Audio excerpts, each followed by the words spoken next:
तुमच्या बरोबर आज रात्री इथंच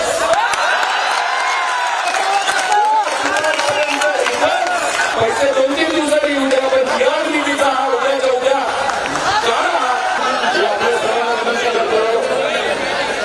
सरकारमधले अतिशय सिनियर नेते मंत्री महाजन साहेब या ठिकाणी आलेले आहेत.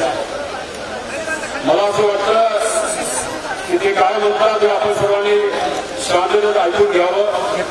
त्यांचं असं मत आहे जे मी फक्त बोलून दाखवतो. आता isakal.com आहे देशातील नंबर 1 ची मराठी न्यूज वेबसाईट. प्रत्येक अपडेटसाठी जे उद्या 11:30 वाजता आपल्यातले 10-20 लोक जे कोणी असतील जे तुमचे प्रतिनिधित्व करतात, हे बघा मी सांगतो तुम्हाला योग्य वाटतं तर तुम्ही बघा. हे बघा मला राजकारण करायचं असलं सहसा आता खरं तर आश्चर्य मला वाटतं चव्हाण भाऊंनी सांगितलं की काही लोकांना राजकारण करायचं, आम्हाला काय राजकारण करायचं.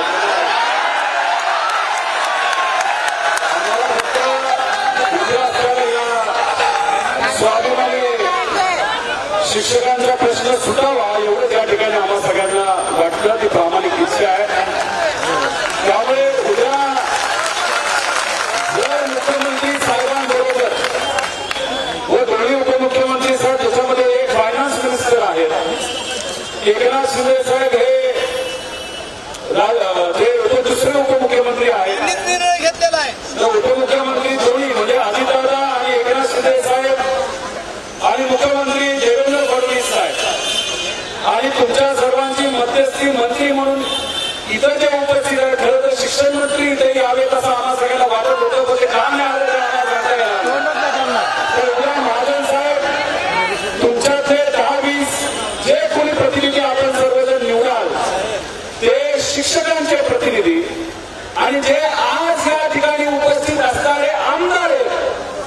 मी त्या बैठकीला जाणार नाही. मी तुमच्या बरोबर आज रात्री इथंच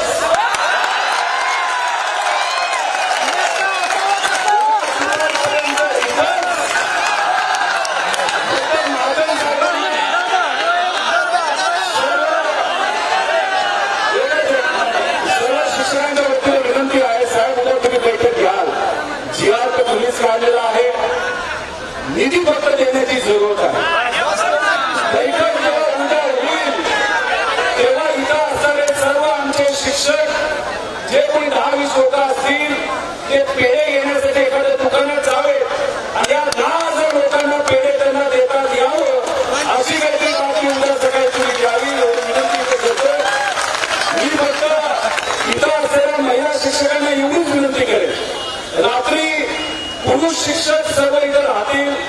ज्यांना कोणाला गोळी असेल, आजारी असतील ते पुरुष शिक्षक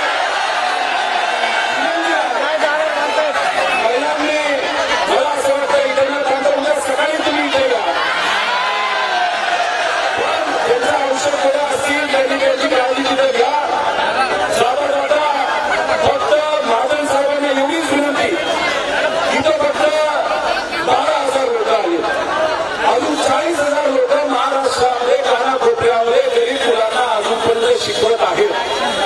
जर सरकारने या बाबतीत योग्य असा निर्णय नाही घेतला तर हे आझाद मैदान हे पुरणार नाही अशी परिस्थिती येऊ शकते. त्यामुळे महाजन साहेब येते तुमचा सर्वांचा विश्वास महाजन साहेबांवर आहे. त्यामुळे फक्त त्यांनी शब्द एवढा तेव्हा उद्या बैठक ही जिथं कुठं होईल तेव्हा होईल. पण आमचा निधीचा जीआर उद्याच्या उद्या पैसे 2-3 दिवसांनी येऊ द्या, पण जीआर निधीचा हा उद्याच्या उद्या काढा एवढीच विनंती आहे. देश विदेशातील प्रत्येक घडामोडींचे लाईव्ह अपडेट मिळवण्यासाठी आता साम टीव्हीच्या सर्व सोशल मीडिया प्लॅटफॉर्मला लाईक, फॉलो आणि सबस्क्राईब करा. तसंच सर्व नोटिफिकेशनसाठी बेल आयकॉन प्रेस करायला विसरू नका.